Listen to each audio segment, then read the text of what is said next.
Hello BEd first semester के सभी प्यारे दोस्तों, कैसे हो आप सब। आई होप आप लोग मस्त होगे, स्वस्थ होगे और अपने दिनचर्या को बहुत ही अच्छे से फॉलो कर रहे होगे। मेरा नाम नैन्सी है और मैं सबसे पहले पढ़ाने से पहले आप लोगों को एक बात बता देना चाहती हूँ कि यदि आप MGKVP या उससे अफिलेटेड कॉलेज से हो तो ये वीडियो आपके लिए बहुत ही महत्वपूर्ण रहने वाला है। आप MGKVP यूनिवर्सिटी से हो या उससे एफिलेटेड किसी भी कॉलेज जैसे HCPG से हो, UP कॉलेज से हो, सुधाकर महिला PG कॉलेज से हो, धीरेन्द्र महिला PG कॉलेज से हो या फिर शिपा कॉलेज से हो, तो ये वीडियो आपके लिए ही बहुत इम्पोर्टेंट होने वाला है। ये वीडियो आपके लिए ही है। आप महात्मा गांधी कृषि विद्यापीठ या उससे एफिलेटेड कॉलेज से हो तो ये वीडियो आपके लिए है।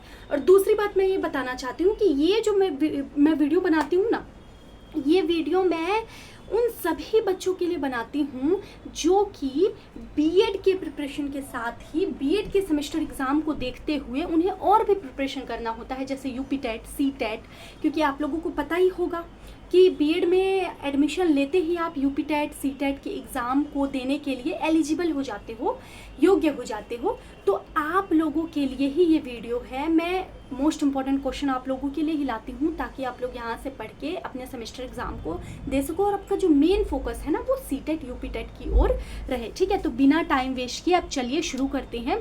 आज का हमारा क्या टॉपिक रहने वाला है, क्या लेसन रहने वाला है। ठीक है, तो चलिए शुरू करते हैं।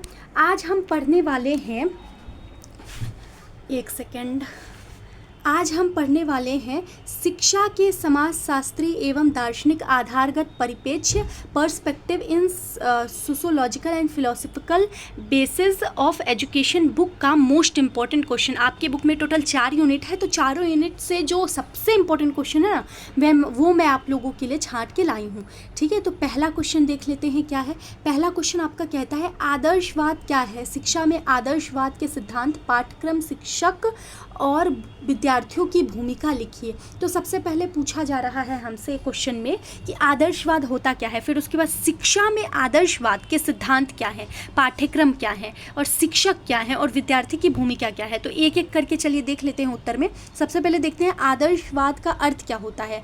तो आदर्शवाद का जनक कौन है? प्लेटो और सुकरात को माना जाता है। आदर्शवाद के अनुसार इस दुनिया में 2 चीज़ें होती हैं। आदर्शवाद का अर्थ क्या होता है? तो आदर्शवाद के अनुसार इस दुनिया में 2 चीज़ें होती हैं, भौतिक जगत और आध्यात्मिक जगत, और आध्यात्मिक जगत को ज़्यादा महत्वपूर्ण माना जाता है। तो आदर्शवाद के अनुसार इस दुनिया में 2 चीज़ें होती हैं, एक भौतिक जगत और एक आध्यात्मिक जगत, और आध्यात्मिक जगत को ही सबसे ज़्यादा महत्वपूर्ण माना जाता है। एक बात और ध्यान रखिएगा, भौतिक जगत को सांसारिक जगत भी कहते हैं। ठीक है, तो ये हो गया आदर्शवाद का अर्थ। अब हम चलते हैं प्रमुख सिद्धांत। आदर्शवाद का, शिक्षा में आदर्शवाद के प्रमुख सिद्धांत क्या है? तो शिक्षा में यदि आदर्शवाद आ रहा है, मेन महत्व तो आध्यात्मिक चीज़ों को दिया जा रहा है, तो उसमें क्या क्या चीज़ें हैं वो हम देखते हैं। तो पहली चीज़ आ जाएगी, मन सबसे महत्वपूर्ण होता है। आदर्शवाद, शिक्षा में आदर्शवाद का मतलब ही समझ लीजिए इस दुनिया में भौतिक आध्यात्मिक दोनों चीज़ें हैं, पर आदर्शवाद का मतलब होता है कि आध्यात्मिक चीज़ों की ओर ज़्यादा बल देना। तो मन सबसे महत्वपूर्ण होता है, शरीर नाशवान है, आत्मा अमर है, इसके अनुसार यही पहली चीज़ कहा जाती है। दूसरा, आध्यात्मिक विश्वास, शिक्षा का उद्देश्य चरित्र और आत्मा का विकास करना होता है। ये नहीं कि शिक्षा बस हम ग्रहण कर लिए और उससे भौतिक जगत की शिक्षा खूब ग्रहण कर लिए और आध्यात्मिक हमारा चरित्र जो है उसका विकास हुआ ही नहीं है, आत्मा का विकास हुआ ही नहीं है, तो ऐसी शिक्षा आदर्शवाद के अनुसार उचित नहीं मानी जाती है। ठीक है, तीसरा हमारा आ जाएगा मूल आधारित शिक्षा। इसमें क्या होता है? सत्यम शिवम सुंदरम को बढ़ावा दिया जाता है। मूल्य आधारित, ऐसा शिक्षा जिसका कुछ मूल्य हो, तो ऐसी शिक्षा को क्या माना जाता है? मूल्य आधारित शिक्षा माना जाता है। ठीक है, तो ये कुछ सिद्धांत हो गए किसके? शिक्षा में आदर्शवाद के। ठीक है, अब आगे बढ़ेंगे तो पाठ्यक्रम, शिक्षा में आदर्शवाद के पाठ्यक्रम क्या क्या है। तो इसमें जो आपका पाठ्यक्रम है वो फिजिक्स आप पढ़ते हो, केमिस्ट्री पढ़ते हो, बायो पढ़ते हो, वो सब नहीं आता। इसमें जो पाठ्यक्रम है वो क्या है? साहित्य, धर्म, दर्शन, कला, संगीत, नैतिक शिक्षा को महत्व दिया जाता है, विज्ञान को कम महत्व। मैंने अभी बताया ना, भौतिक विज्ञान जिसे फिजिक्स कहते हैं, केमिस्ट्री, बायोलॉजी, ये सब पे अधिक बल नहीं दिया जाता। यहाँ पे साहित्य पर, धर्म पर, दर्शन पर, कला पर, संगीत पर नैतिक शिक्षा को अधिक बल दिया जाता है, क्योंकि हमारा जो आदर्शवाद है उसमें ज़्यादा महत्व किसे दिया जाता है, भौतिक को नहीं, आध्यात्मिक को ना। तो वही आध्यात्मिक चीज़ों को यहाँ पे पाठ्यक्रम के अंतर्गत रखा जाता है। विज्ञान को भी महत्व दिया जाता है पर बहुत कम महत्व दिया जाता है, ठीक है। आगे देखेंगे तो आगे हमारा है शिक्षक की भूमिका। अब आदर्शवाद में, शिक्षा में, आदर्शवाद में शिक्षक की क्या भूमिका है, तो शिक्षक एक आदर्श और मार्गदर्शक है। वो भगवान का रूप है, डंडे से नहीं उदाहरण से पढ़ाता है।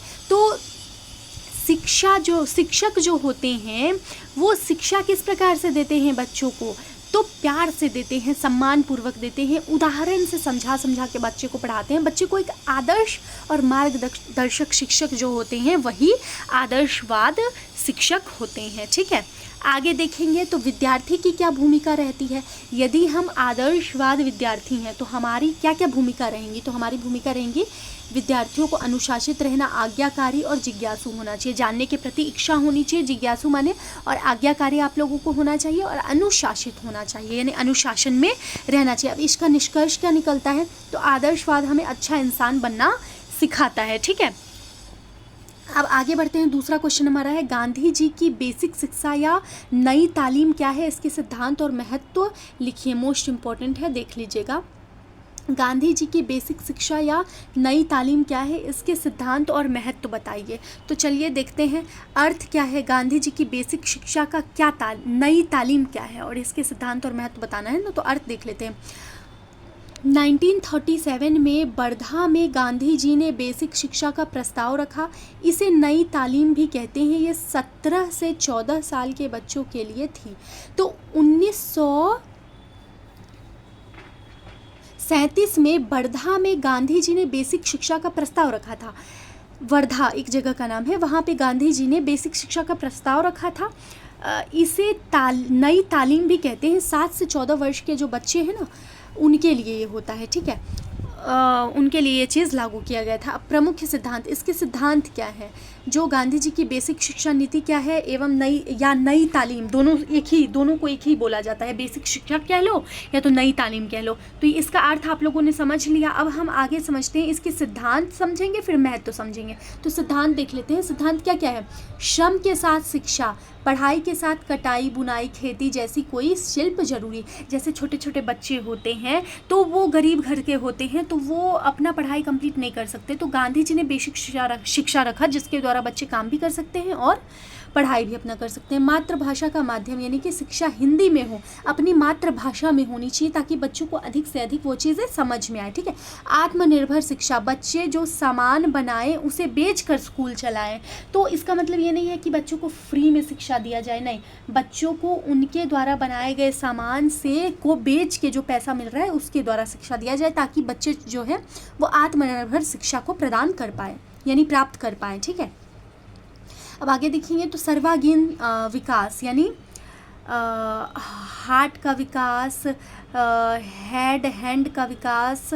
इसका मतलब समझ पा रहे हैं कि जब बच्चे खुद से मेहनत करेंगे तो उनके दिमाग का विकास होगा, जब वो हाथ चलाएंगे तो हाथ का विकास होगा, और जब वो खुश होंगे कि मेरे द्वारा कमाए गए पैसे से, क्योंकि उन्हें रोज़गार भी मिल रहा है प्लस में पढ़ाई भी मिल रहा है, तो उनका हार्ट का भी तो विकास होगा ना कि मैंने खुद के पढ़ाई से खुद के कमाए गए पैसे से पढ़ाई की है। क्योंकि एक बात हमेशा याद रखिएगा, यदि आप दूसरे के पैसे से अपना जीवन यापन कर रहे हो तो वो चीज़ आपके मन में सदैव रहता है, बट यदि आप खुद के पैसे से कर रहे हो ना तो आपको आत्मनिर्भर सा फील आता है, तो आपका जो हृदय है वो हमेशा खुश रहता है ना। वही कहा जा रहा है कि हृदय का भी विकास होता है। अब महत्व तो क्या है, तो रोजगार परक यानी बच्चे पढ़ाई के साथ हुनर भी सीख सकते हैं, उन्हें रोजगार भी दिया जा रहा है, हुनर भी सीख सकते हैं। चरित्र निर्माण, सत्य, अहिंसा, सफाई पर जोर दी जाती है। जब बच्चे एक ही काम को बार बार वर्क करेंगे तो उनका सफाई पर भी जोर जाएगा। सत्य अहिंसा वो सीखेंगे कि सत्य के प्रति चलना है, अहिंसा हमें अहिंसावाद बनना है, अहिंसा करते हुए नहीं रहना है। तो ग्रामीण विकास, गाँव के बच्चे के लिए उपयोगी होगा, ये समझ रहे हैं। फिर निष्कर्ष क्या है, गांधी जी की शिक्षा का उद्देश्य सच्चा नागरिक बनाना था। सच्चा नागरिक इसलिए क्योंकि कोई भी बच्चा यदि खुद के पैसे को कमा के पढ़ाई में लगा रहा है तो वो एक अच्छा बच्चा बनेगा ही बनेगा। तो वही चीज़ है। आई होप आप लोगों को समझ में आ गया होगा। अब तीसरा क्वेश्चन है हमारा, शिक्षा और समाज में क्या संबंध है? शिक्षा के सामाजिक कार्य लिखिए। शिक्षा और समाज में क्या संबंध है? शिक्षा के सामाजिक कार्य हमें बताना है। तो हम सबसे पहले देख लेते हैं शिक्षा और समाज में संबंध क्या है, फिर उसके बाद देखेंगे शिक्षा के सामाजिक कार्य क्या क्या होते हैं। तो शिक्षा क्या होता है? शिक्षा और समाज एक दूसरे के बिना नहीं रह सकते।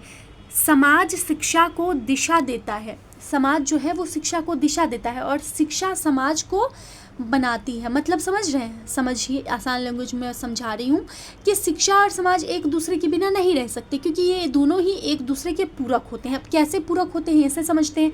तो समाज जो हमारा है, जो समाज है वो शिक्षा को दिशा देती है कि कैसे हमें शिक्षा बनाना है। जैसे कोई भी स्कूल खोल रहा है तो वो सबसे पहले शिक्षा को किस स्कूल में कैसी शिक्षा व्यवस्था रहनी चाहिए, तो वो चीज़ समाज ही तो बनाता है ना।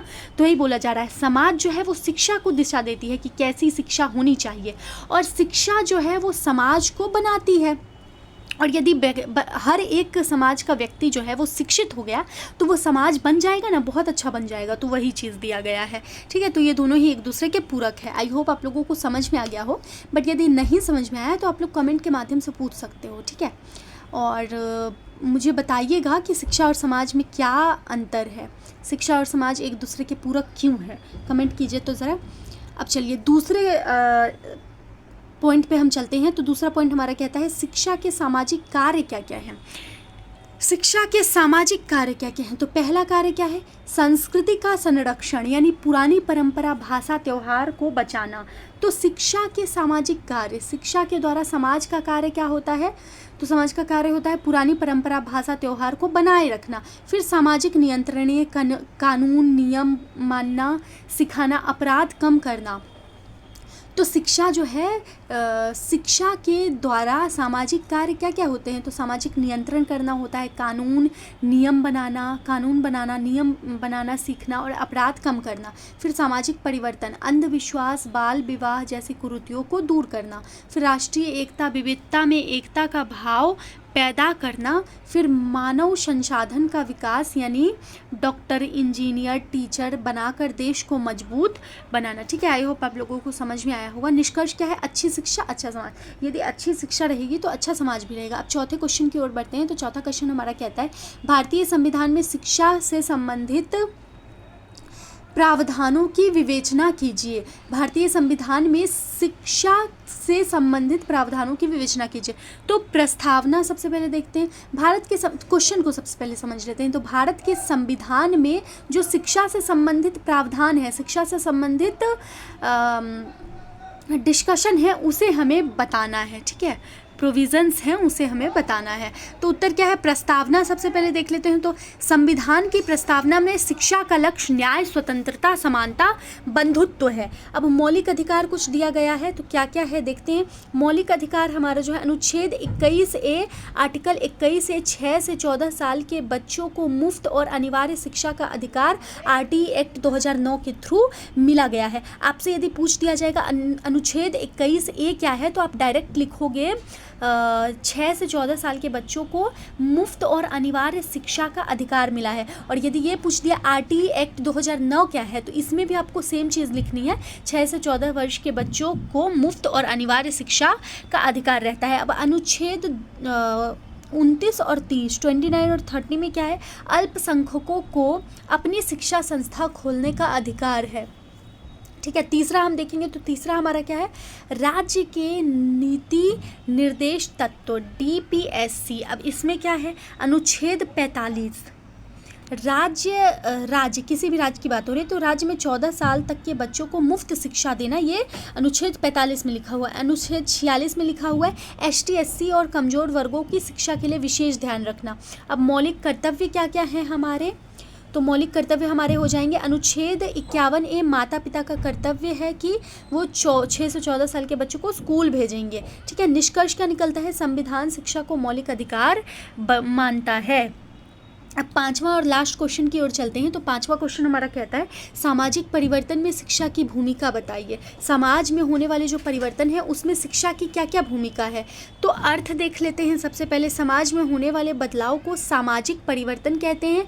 शिक्षा इस बदलाव का सबसे बड़ा हथियार है। तो समाज में बदलाव जो है, परिवर्तन जो है वो किस वजह से आता है, तो शिक्षा की वजह से बदलाव आता है। कॉमनली यदि शिक्षित व्यक्ति रहती हैं तो उनका सोच ही अलग रहता है, उनका सोच पॉजिटिवली रहता है, नेगेटिवली नहीं रहता। तो उससे जो समाज है हमारा ना, वो बहुत ही परिवर्तित भी होता है और अच्छा भी बनता है। ठीक है, समझ रहे हैं।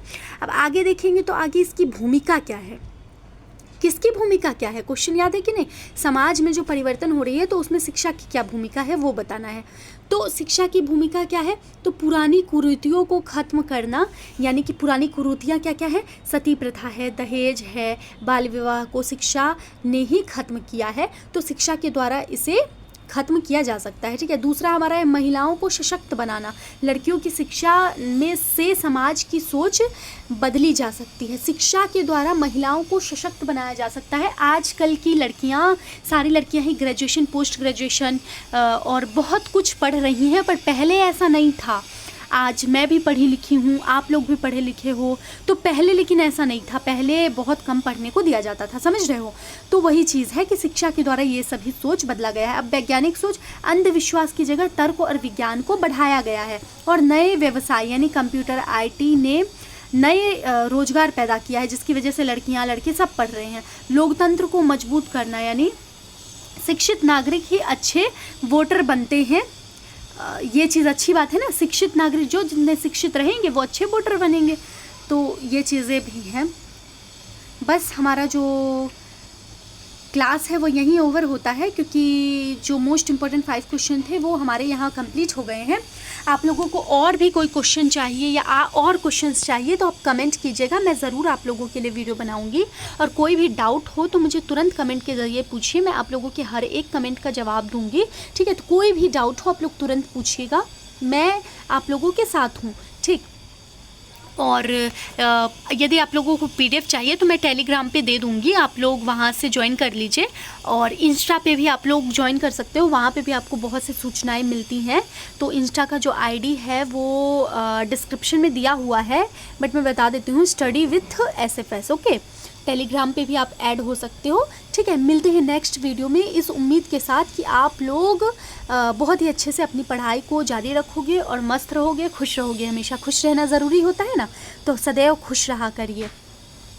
किसी भी परिस्थिति में खुद को उदास नहीं होने देना है, हमेशा खुश रहना है, मुस्कुराते हुए रहना है ना। तो मिलते हैं नेक्स्ट वीडियो में। Bye bye.